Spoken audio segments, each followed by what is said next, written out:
Am I the a-hole for refusing to reconnect with my siblings and my dad? I, 22F, used to believe my family was one of the lucky ones. Growing up, it felt like we had the kind of warmth and closeness people dreamed of.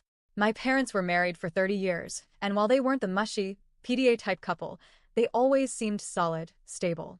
I have three older siblings, Nico, 25M, Camila, 26F, and Pedro, 28M. I was the youngest by a few years, but they always included me. Our family holidays were filled with laughter, inside jokes, and traditions that made me feel like we'd always be there for each other, no matter what.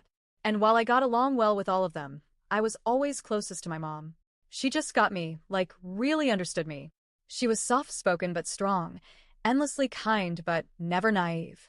We had that special kind of mother-daughter bond that made me feel safe, heard, and deeply loved. She's honestly my favorite person in the world. 2 years ago, that entire foundation, the illusion of stability and loyalty, shattered. It was my mom's birthday weekend. I had come back to my hometown to celebrate with her, and things were going well. One morning, I was using my dad's phone. I honestly can't even remember why. Maybe my phone was dead, or I needed to call someone quickly. But while navigating through his messages, I stumbled on something that made my stomach drop. There were texts, photos, explicit ones, conversations between my dad and some woman I had never heard of, absolutely, undeniably inappropriate and intimate. I froze. My heart was pounding. I didn't want to believe it, but there it was. Proof that my father had been cheating on my mother, the woman who had loved and stood by him for 3 decades. I waited. I let my mom enjoy her birthday without burdening her. Then, after everyone else had left, I sat her down and told her everything. It was the hardest conversation I've ever had in my life, but she deserved the truth. She had a right to know. To my surprise, she didn't collapse. She didn't scream or break down. She went quiet. Then she got up, packed a bag for my dad, and kicked him out. Within days, she filed for divorce. She was calm, decisive, and fierce in a way I'd never seen before. And I was proud of her, so proud. But not everyone felt the same. When my dad figured out it was me who told her, he blew up. He actually blamed me. Told me I'd ruined the family. That I had destroyed everything. I remember shaking in rage, telling him that he destroyed everything, that he was the one who blew up 30 years of trust because he couldn't keep it in his pants.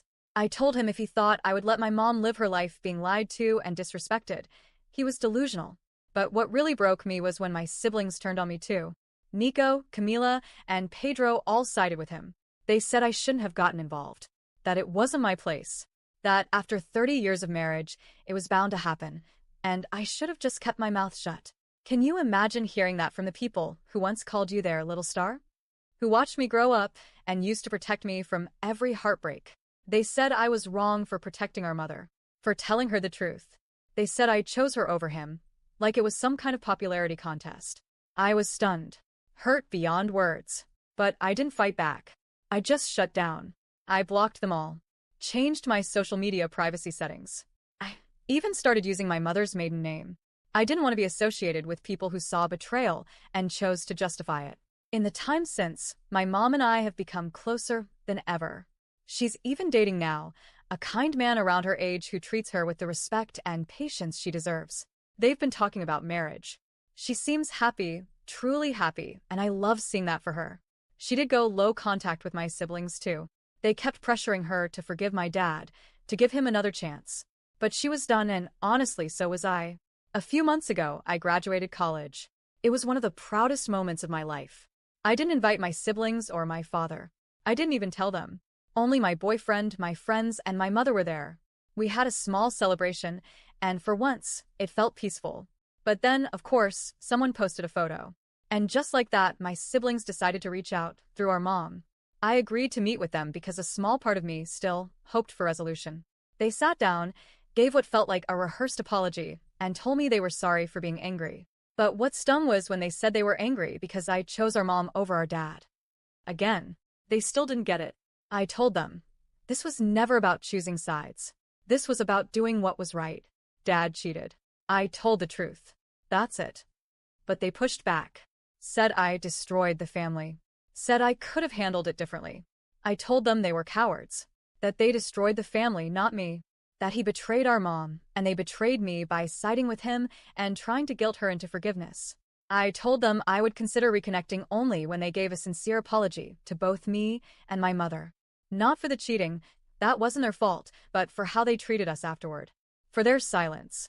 For their blame. For their gaslighting. But they weren't ready. Not even close. So, I told them until that day comes, they should continue pretending I don't exist. As for my dad, I haven't spoken to him once since the day I blocked him. He's tried reaching out, dozens of messages, but never a real apology. Just excuses. Justifications. And always some variation of, "You don't understand. You ruined the family." But I do understand. I understand all of it. What I don't understand is how a grown man can cheat, lie, deflect blame, verbally abuse his daughter, and still think he deserves forgiveness, without any accountability. I believe in second chances. I really do. I believe people can change. But only if they want to. Only if they take responsibility. And my father, the man I once trusted with my whole heart, hasn't shown 1 ounce of growth. Only pride, bitterness, and self-pity. So here I am. 2 years later. Still hurting, still missing the siblings I once loved, but also refusing to compromise my self-respect for people who never own their wrongs. Do I wish things were different? Of course. Do I still love them? In some way, yes. But right now, the pain is stronger than the love. And until they change, I'm not opening that door again. So, am I the a-hole?